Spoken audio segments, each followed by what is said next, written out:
Welcome back to Creating Generational Wealth Through Property Investment. I'm your host, Adam Bell, and in today's episode, Gordon Green will share his 7 ways to make money through property investing. We're going to cover refurbishing, renovating, rezoning, repurposing, redeveloping, rebuilding, and refinancing.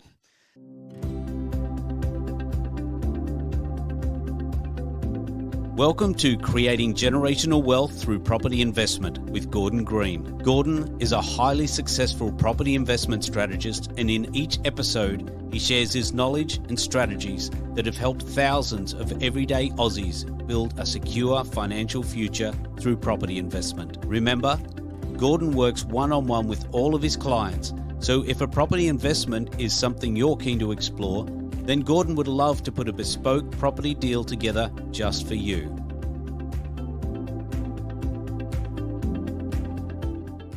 Gordon, welcome to the podcast. Hi, Adam. How are you? I'm good, mate. I'm good. So 7 ways, all with the letter R. It's just an easy way to remember them, Adam. Is it? Okay, let's start breaking them down, because a few of them I know and think I understand, a few I don't. So let's start with refurbishing and the difference between refurbishing and renovating, because I looked at these two thinking they're pretty much the same thing, aren't they? Refurbishing is what I call a quick coat or liquid dressing. Okay. It's just maybe new bench tops and door fronts in the kitchen, but not all new cabinet work. Right. Coat of paint, floor coverings, take the carpets out and put in some synthetic timber flooring or even genuine timber. In the bathrooms, instead of gutting them, just give the tiles a quick coat of paint and dress them up and freshen them up. Maybe pull the shower screens out and put a screen in, or if there's no screen, fit a shower screen. Mm-hmm. Give the roof a repaint and tidy the yards up a bit. Okay, so it is literally just window dressing, but that can make a big difference, isn't it? Especially in an older place or something that's been rented for a long time. We just did a place for my brother at Logan Lee. It's been rented for about 20 years, and the tenants haven't been the best tenant, because my brother makes the mistake of trying to manage it himself, and it's like, why would you? But he's a computer geek, so right. Okay. It's pretty hard to understand him when it comes to property. Mm-hmm. But all we did was new door fronts, new bench tops, ripped the carpet out and put a bit of cheap carpet back down and gave it a quick repaint through. Yep. And gave the bathroom a spray over so that we got rid of the brown and yellow tiles and made them nice crystal white. Sure. And it looks nice and fresh. And mowed the yards and trimmed out a bit of shrubbery that was a bit overgrown, and gave a skim coat over the driveway so that it looked fresh and new. Yep. And the first guy that looked at it bought it for a premium. Wow. Okay. And I think we spent about, less than 10 grand on it. Wow. Fantastic. Had we done a full renovation, it would have been 40 or 50 grand. But probably wouldn't have got nearly as much benefit from that. Wouldn't have got any more money. Wow. Right? Okay. Now, I'm not saying that it'll last 100 years again, but I'm saying the guy who bought it will have at least probably 10 years maintenance free, which is a good start. Absolutely.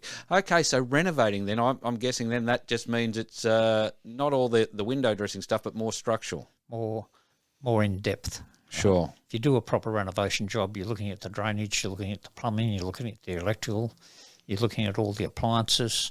Often it's adding a bathroom or adding an extra room. You might convert the double garage into a family room or a rumpus room and put a carport out the front. Yep. It's generally a fair bit of work in the yards to tidy them up and make them look good. Yep. Building work rather than just touch-ups. And I might add, needs a licensed builder to do most times. Yep. And it's where people go wrong. They try and do it themselves. And then the people that buy it bring a building inspector, and the building inspector looks at it and goes, I noticed that's a new carport. Have you got the paperwork? And when you haven't got it, that's just an opportunity for the buyer to renegotiate the deal. Right. So that's the error I see a lot of people make. They do renovations that aren't legal and don't have the supporting paperwork when it goes to sell. I love that with your experience, Gordon, having done this for almost 60 years, been in the game, that you know everything. You know that the mistakes that people make and the things to avoid. That's probably because I've made the mistakes myself. Yeah. But you can help your clients make sure that they avoid these at all costs. Yeah, and because at the end of the day, that sort of mistake can be horrendously expensive. And it's one of the reasons I'm not doing renovations right now, is because the cost of doing it legally is it's just doesn't leave any money. Yeah. And years ago when I bought and sold, your commission might be a couple of grand, the stamp duty be a couple of grand, you get in and out. Now your commission's 20, 25 grand. Yep. And it's not the rates have gone up, it's just the value of the property's gone up. A stamp duty in and out and legals and everything else, it costs a lot of money to turn a home around now. Absolutely. Absolutely. So talk to me about rezoning then. What does that mean? How do you make a return on rezoning? You might take a property that's zoned for residential and get it rezoned to commercial or industrial or retail, or you might take something that's commercial and rezone it to retail. You might take something that's industrial and rezone it to commercial or retail. Either way, when you do that, the value of the land goes up because you can get more dollars for it. Sure. Right? You might take a paddock that's rural and turn it into a subdivision or storage sheds or all sorts of things that you can do with it. Personally, I've done over 27 different types of property deals over the years, and they're all pretty unique and they're all different. And sometimes you've got to get a bit creative around what you're doing. Sure. But often it's not so much what I know, it's who I know that I can go to get the right advice. Sure. Because you can't know it all. There's no way knowing. The rules change too often. Mm-hmm. Governments just change the rules every now and then. Councils, except you might go to one council like Mortonshire and it's one set of rules, and you go to Ipswich and it's another set of rules. Yep. Unless you have people that can point you in the right way, I'm no better than anybody else. It's just I've got those connections. Yeah, the experience and the connections and knowing who to talk to when and to get the right advice, which again comes back to, what we're talking about in these podcasts, that the value that you've got to your clients. It's looking at what they do, what they have, where they're going, what their goals are, and with your knowledge across all of it, you can then say, well, this would be the right way to go, and I know these people who can help. Yep. And often it's a matter of asking the right question, because I could introduce some of my clients to the people I deal with, but unless they know to ask them the right question, they don't get the right response. Sure. So it's about understanding what you're trying to achieve and what they need to understand to make that happen. Sure. So okay. What's repurposing? Repurposing, you might take an ordinary 3-bedroom house and add a couple of bathrooms to it and turn it into a share accommodation or co-living. You might buy a house on a main road that's a bit grotty and a bit cheap and turn it into a medical centre or... Okay, so this often can go hand in hand with rezoning then, I imagine. Yes, yeah, often. It's actually changing the use of the property. Right. And sometimes you can do it without a rezone. Yep. It might be sitting in the right zonings to do it. Mm-hmm. It just has been used for a house for 20 years and you can turn it into something else. Right? I used to do it with small strip shops. You'd take a small strip shop, get the tenants out, gut it out, and put in a combination of tenants that work together. Yep. That weren't a nightmare. You get it right, there's good money in it. And particularly if they set the shops up where you fit them out and the people lease the shops as a fully fitted out butchery or hot bread shop or a fruit shop or convenience store or whatever. How does this differ then to redeveloping, which is the next one of our seven R's here? Okay, redeveloping is when you actually take a property, get it rezoned and redevelop it totally. Now, sometimes it might be just that you've got a paddock, 5-acre block somewhere, and you turn it into 40 or 50 residential sites. There's a lot of similarities between the things, but there is a distinction between what you're doing. Right? When you're redeveloping, you're actually changing the use of what's there and normally wanting to get a lot more out of it. Right. Back in the 2002, 2003, we were buying the 3-storey walk-ups and turning them in from 1.5 bedrooms into 2 double bedrooms with en suites and 15 square metre balconies. So serious work, serious concrete cutting, new roofs, a few things like that. But that was a total redevelopment of that site. Sure. Sometimes you might take some of the other ones we've done. A property that was just a house on a good residential block, remove the house off it and build it up into units so that you've redeveloped that site totally into, instead of a house, you've got 6 or 8 apartments on there. Right? Depends what it is. Sure. And I make distinctions in them purely so that the client understands the process we're going through, because for redevelopment there'll be a different process to rezoning. Okay. Sounds similar, and it is a similar thing, but there's distinct differences. Well, how does that then differ to all of these seem to sort of have a bit of a crossover? What is rebuilding then compared to redeveloping? Okay, we've got one we're looking at down at Sorrento now, and he's got three options. He can sell it like it is, and it'll probably bring a couple of million because it's in a good spot. 40-year-old house that is really past it. Yep. Right. He could spend $1 million on renovations, and he might get an extra $500,000 profit. Sure. Or he can just bulldoze the house and stop mucking around and do a full rebuild. Right? And if he does that, I think of having somebody else have a look at it that knows the retail values in those areas, because I'm not a retail guy. So I'm having somebody else have a look at it to say, what is this going to be worth if we spend $1.5 million on it now against what it's worth now, to make sure that it's profitable for him to do that. Yep. But that to me it's not a rezoning, it's not a redevelopment. It's just a straight knock down and rebuild, replace what was there with something newer that's there, but the same zone in the same type of property. Right? Yep. And then he's got a choice as to whether he moves back in and lives there, or whether he just sells it. Yep. Or whether he sells the money and takes it and runs now.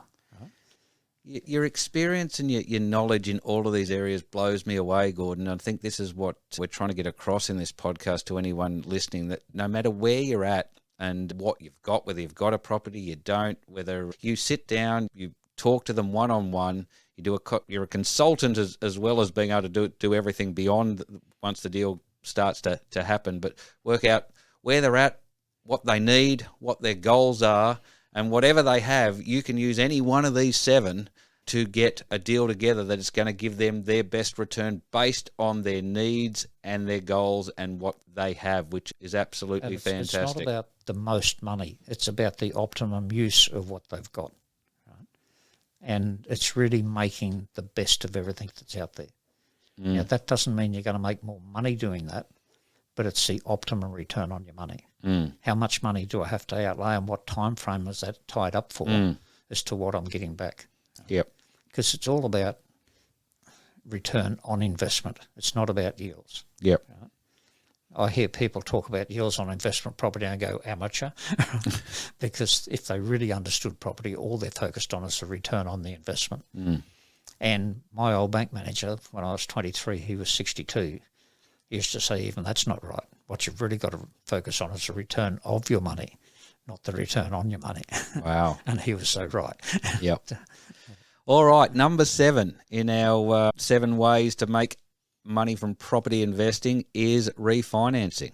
Yeah, it's a lot of people have a property and they decide to sell it and buy something else. And often, I think about 80% of the time, they would be better off just refinancing and keeping the property. And it mightn't free up quite as much cash, but mostly it'll free up pretty well the same amount of cash if you've got to pay legals and stamp duty and LMI insurance and a whole lot of other things on the new property. If you just refinance it, take the money back out of it and use that money elsewhere. And that way you've got 2 properties going up in value, not 1. I'm not much of a believer in sell it. Right? I think once you own it, redevelop it, repurpose it, change it, or do something with it, but keep the thing. Yep. So when you're buying it, it's important to understand where you're buying, because you can always change what's there. You can't change where it is. Sure. Right? And sometimes people, when they refinance, they're looking for the cheapest interest rate, and that's not necessarily a good thing. Adam looked at me a bit strange. So explain this to me. I would have thought the lowest rate would be the best. Well, it depends what fees and charges go on and how much effort there is, what percentage of the loan they'll give you. Sure. You might be better off to pay 1% more and get a 90% loan than only get a 70% loan where you haven't got enough money to go and do the next I love this, deal. Gordon. Your experience, you know how to look at things from multiple angles, from a helicopter view that not most people don't. And I'm not a finance broker anymore, but I understand the process and I understand what needs to work for a client. With the duplexes, I often use development funding, which means the client only needs the borrowing capacity to buy the land. Right. He doesn't need the $1 million to build the thing. Yep. Because that's all taken care of in the development funding. So Sure. It opens the door to a lot more people. Right? I've just married up with a granny flat builder, And we're now, because we've changed the way he's building, we're setting up a new factory in the outlet that'll be open next month. But we can actually put granny flats in the backyard without a crane now, which has opened up a whole new marketplace. Because once upon a time, you either had to have enough access to the backyard or put it in the front yard, which looks pretty ugly. Yeah. Or put it on the driveway or something. Whereas because of the change in manufacturing, we can now put them in the backyard. It's just a little change, but massive change. So for around $150,000, $160,000 outlay, which is offered equity out of the house, they can pull an extra $400 or $500 a week rent. Just by putting that granny flat in. Yeah. So many options. We've now been through these 7, and I'm sure you've made money yourself or for your clients using all of them. But I also gather that the timing and the market has to be right for any one, and that one or two might be far more beneficial at any right time. So with that in mind, which one of these is your go-to at the minute to be getting the best returns? Well, it depends on the client and what their needs are. Of course. Like the guy who's already got the house at Sorrento, I'd be doing him a disservice to advise or recommend what I normally would Sure. do. He's got the money to repurpose it or redevelop it or rebuild it. Yep. So it's a matter of what he wants to do and what he's more comfortable with. Sure. And also what's more financially viable for him. Sure. And that's why I've had somebody else have a look at it, because I don't know what the retail value of that build will be. Whereas the person I've spoken to does nothing but sell $3 to $4 million properties in that area. He knows what it's going to be worth if I spend $1 million on it. So I get good advice to the client, not half-baked what I think it might be Absolutely. worth. At the present time, I'm having more fun with duplexes than anything else. Okay. The challenge is finding them. Yep. But the returns have been enormous on a $850,000 outlay, which was about $250,000 from the client. The rest was borrowed money. She'll return about $200,000 net profit in 12 months. Wow. Right?